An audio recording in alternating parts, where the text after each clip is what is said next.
Today, we speak with education expert Kyle Whittingham, who teaches us a faster way to do your multiplication tables. 7, 14, 21, 28, 35, 42, 49, 56. And we'll be joined by musical guests, the Texas Longhorns, playing their cover of the Red Hot Chili Peppers hit, Give It Away Now, and last week, and probably a week from now. It's time to wake up, college football!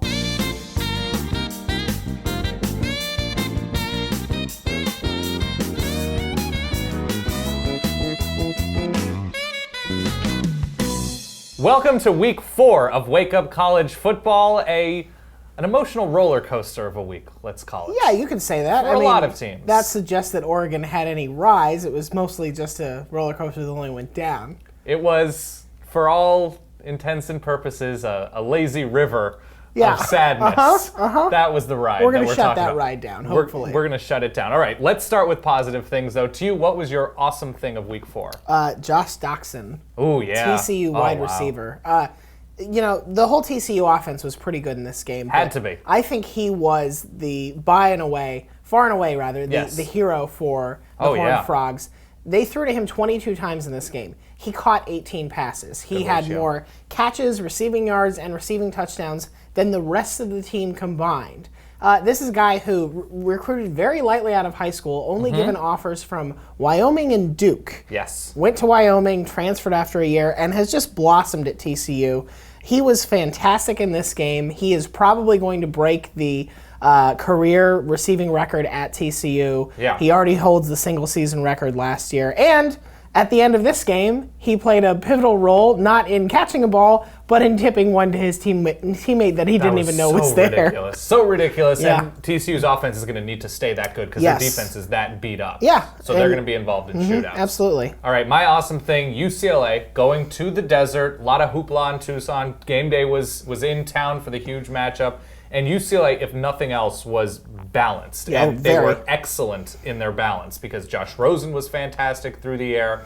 Paul Perkins, explosive at times, not the most efficient day, but Rosen spread the ball around. The defense, without Eddie Vanderdoss, without Miles Jack, rotating in new defensive backs, no more Fabian Moreau. Yep. So a lot of changes on defense. They completely shut down Arizona. It helped that Anu Solomon went out relatively early. But UCLA, at the moment, given their talent and given how they've looked early on, if you can sort of oversee or overlook Josh Rosen being a true freshman, they probably are the favorite at this point in the Pac-12. Yeah, that seems fair. They have this very impressive ability to get rolling, and they don't really stop. It's like a snowball building up size and speed, and by the end of but by the time you know it, they've just rolled completely over you. It's terrifying to watch, and if they can keep it going throughout the year, they're going to be.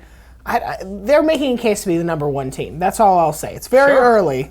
It is very early. But based on what we've seen on the field. Let's take a brief respite from the Pac-12. What to you were you not expecting from week 4? Michigan's defense. I mean, granted, they've played very well in the last 2 weeks.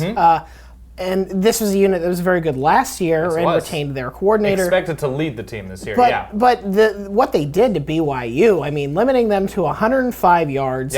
They didn't. BYU didn't get past, I think it was the Michigan 33 all game. They punted 11 times. They pitched a shutout.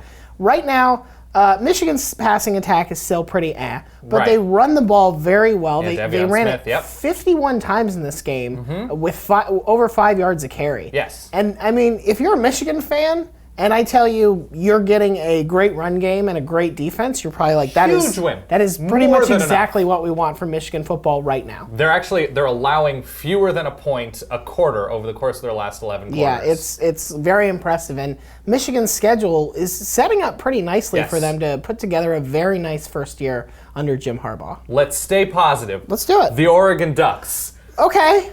They have nice uniforms. I really still enjoy their uniforms. It was unexpected to me, even as somebody who had a lot of concerns about both the offense and defense, to lose by 40 some odd points at home to allow a record-breaking number of points to a Utah team that has so far been very good. They beat Michigan. It's Utah State and Fresno State, but still, they've looked good thus far in the early season. And Oregon, Vernon Adams gets benched after a couple of drives, starting 2 of 7 or something like that. Jeff Locke comes in, is okay at first, and then floodgates open, and Utah on both sides of the ball just completely annihilate Oregon to a degree. And we've seen Oregon lose in poor fashion to Arizona for a couple of years, and to Ohio State in the national championship game. But they look susceptible on Saturday night to a degree that we have not seen from Oregon since Chip Kelly arrived in Eugene, basically. The challenge for Utah going forward is that they had big wins like this last year. USC, UCLA, They didn't chain them together, and they didn't build a whole season of that. Right. And it doesn't necessarily mean you have to blow out every good team that you play. Yes. But they do need to find the consistency over the course of a whole year to say, like, it's not that we're this great 9-win team. We're an 11-win team. We're a 12-win team, something like that. If they want to compete against UCLA right now, I think. Absolutely. All right, I'm gonna keep the ball in my hands, and I'm gonna go more positive with it because West Virginia finally played an actual Power 5 team. A team we've heard of, A team we've heard of. Maryland, a below-average team, I would say, is probably fair to say. I think most Maryland fans would agree with you on that. But West Virginia looked like an excellent team doing really good things to a poor team. And it started defensively, obviously. Their secondary looks unbelievable, and it needs to with their schedule coming up. But really offensively, whether it was Wendell Smallwood, whether it was Shelton Gibson, even Skylar Howard, in the first half in particular, when they go up 35-0, 38-0, they were tremendous. And they were led by their defense, which is not something you say about a Dana Holgorsen team, and they are looking as dangerous as any team that we haven't seen play a good team yet. Yeah, that hasn't had to prove a lot thus far, but they are probably playing near their peak, you would imagine. And like you said, this season that they have coming up, the schedule that they have coming up, it's a good time to be playing their best football. Both Oklahoma schools and road games against Baylor and TCU coming up. Yeah, that could be fun. To you, what was the meaningful event of Week 4? So we are a month into the season right now. And in the SEC East, there are only 2 teams that don't have a division loss. Okay. And that's Florida and Georgia. Florida barely squeaks by Tennessee. And I'm a Florida fan. It was honestly a heartbreaking loss for Tennessee fans because, once again, this isn't a bad team, and it's not a team that can't compete.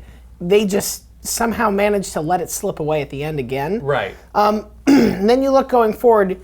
If these are the cream of the SEC East crop, Georgia hosts Bama next week, and Florida hosts Ole Miss. It's about to get tougher. So it's about to get much tougher, and you look and you say, with the exception of South Carolina probably, who I think is in the having the biggest tailspin, most of the teams in the East right now can give each other a game. Yes. And that, I think, is going to become a very interesting question because very realistically, we could have unless Georgia runs away with the division, which is entirely possible. True. We might have a 3-loss, 4-loss SEC East team playing in the championship game. That's just, it's unexpected, I would say, and meaningful at this point. All right, thank you very much for watching Wake Up College Football. We'll see you soon.